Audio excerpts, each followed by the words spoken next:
मित्रों, आपने इन दिनों सुना होगा कि जवाहरलाल नेहरू यूनिवर्सिटी दिल्ली में एक 93 साल की प्रोफेसर बोलते बोलते रोने लग गई। उसके रोने का जो कारण है खुद बताया नहीं, लेकिन आप समझिए वो क्यों रोई। ये प्रोफेसर हैं रोमिला थापर। रोमिला थापर 93 साल की हैं और पिछले करीब 40-50 साल से उन्होंने भारत के इतिहास के साथ जबरदस्त खिलवाड़ किया।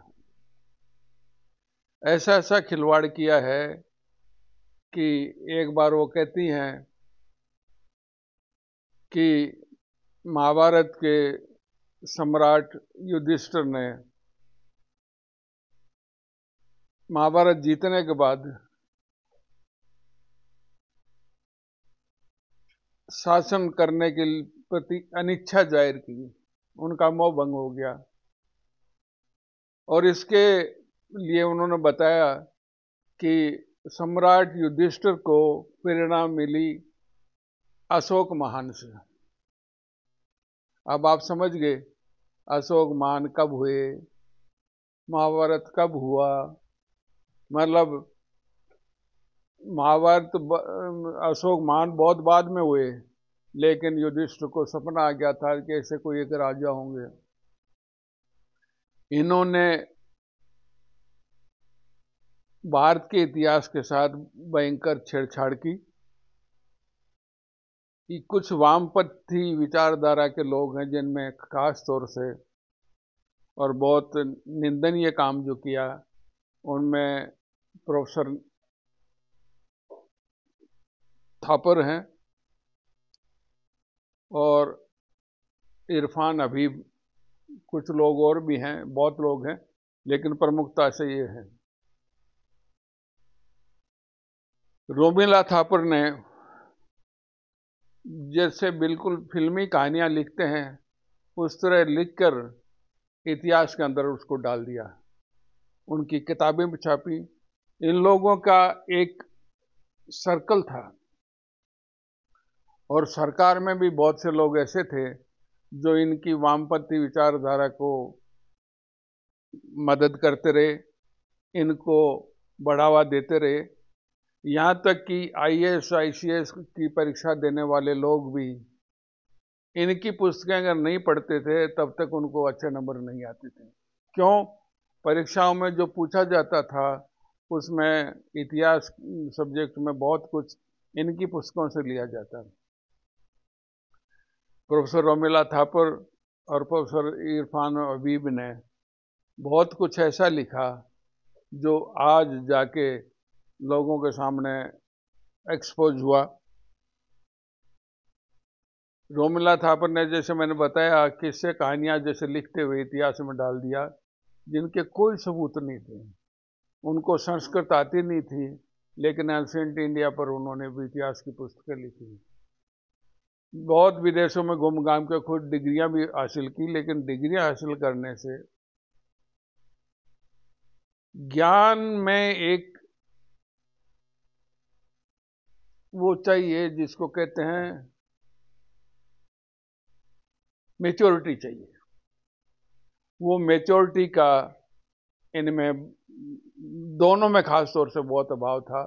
और भी हैं, जैसे प्रोफेसर विपिन चंद्र हैं, कई लोग हैं, एक कोई गुहा भी है।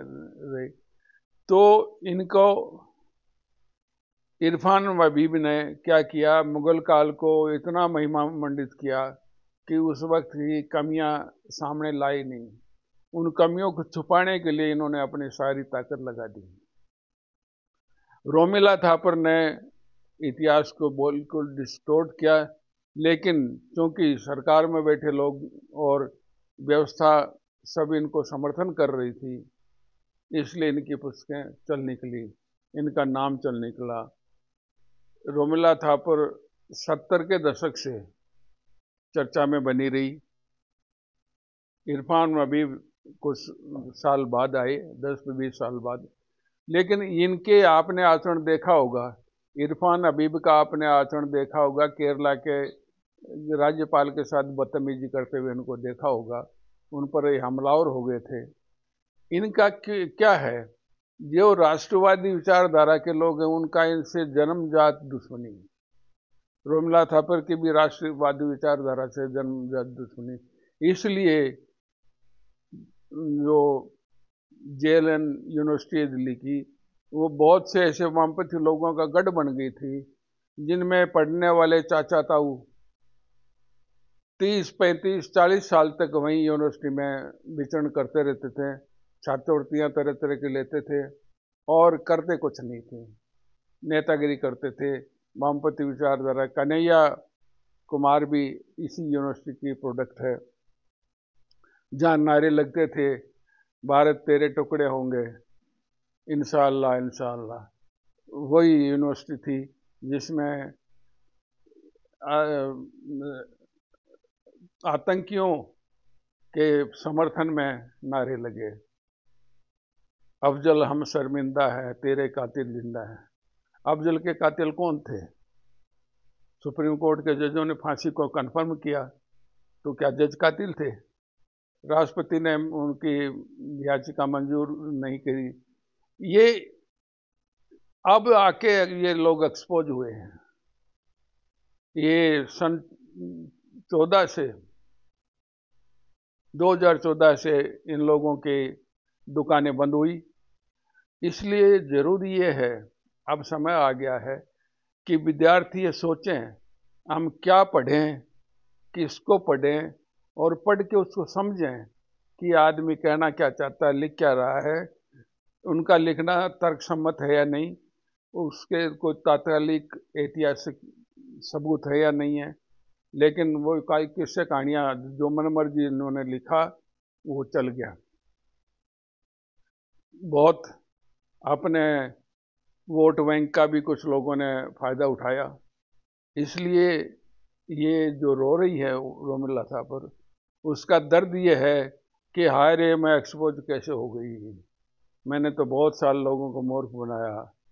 70 के दशक में, 1970 के दशक में यूनिवर्सिटी जोधपुर में मैं पढ़ रहा था। उस वक्त ये बड़ी चर्चा में चली थी एकदम, क्या हाँ इतिहास को नया मोड़ दिया है रोमिला थापर ने। उस वक्त के लोगों को पता नहीं था ये क्या कहना चाहती है, पर इसकी किस्से कहानियों में बहुत लोग बुद्धिजीवी भी प्रभावित हो गए। लेकिन बहुत समय लगा, ये इतनी चालाक थी, इतना समय लगा इसको लोगों को परखने में, इसके इतिहास को समझने में, कि अब जाके ये समझ में आ रहे। और जब समझ में आया और जब एक्सपोज हुई, इसके सुख सुविधाएं जो मिलती थी उन पर रोक लगी, तब जाके इनको रोना आ रहा। देश को बहुत बर्बाद किया इन्होंने, देश का बहुत नुकसान पहुंचाया। ये वो लोग थे जो सीधे देश के लोगों को जहर नहीं देते थे, क्यों जहर देते तो पकड़े जाते। इन्होंने ये किया कि मरीज को उस वक्त दवाई नहीं दी जब मरीज को बहुत जरूरत थी। इस तरह इन्होंने देश को नुकसान पहुंचाया। और ये लोग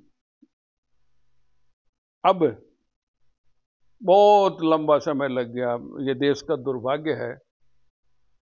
मैं नाम नहीं लेना चाहूँगा, पर आप भी जाऊँ कि सत्ता में जो लोग रहे वो भी वामपंथियों को, केवल इनको नहीं, पर उन्होंने देश के साथ एक अन्याय किया। अन्याय ये किया कि देश में जो सही ज्ञान था, सही सूचना थी, वो नहीं पहुंचने दी। या तो एक अपना जोर था, एक जमाना था जब IAS के पेपरों में बहुत बड़े पैमाने पर गांधी दर्शन पर प्रश्न पूछे जाते थे। देश की बहुत समस्याएं हैं। गांधीवाद अपने मामले में सही हो सकता है बहुत मामलों, लेकिन देश बहुत आगे बढ़ गया और उन समस्याओं को समझना चाहिए था, लेकिन नहीं समझा। और ये लोग ऐसे थे वामपंथी इतिहासकार जिन्होंने देश के इतिहास को कुत्सित किया, लोगों को पथभ्रष्ट किया, गलत जानकारियां दी। इसलिए अब जरूरत है ये समझने की कि विद्यार्थी और दूसरे लोग जो पढ़ाई जारी रखना चाहते हैं, उनके लिए ये आवश्यक है जानना कि क्या पढ़ें और किसका लिखा हुआ पढ़ें और उसके क्या सबूत हैं। इसको समझ के ज्ञान प्राप्त करें, वरना ये लोग जो अब रो रहे हैं, इनको रोना ही नहीं, इनको तो बहुत बड़ा दंड मिलना चाहिए देश की तरफ से, जो इन्होंने कई पीढ़ियों को उनके ज्ञान को पथभ्रष्ट किया है। उम्मीद है आप इस बात को समझेंगे और आगे बढ़ाएंगे। धन्यवाद। जय हिंद।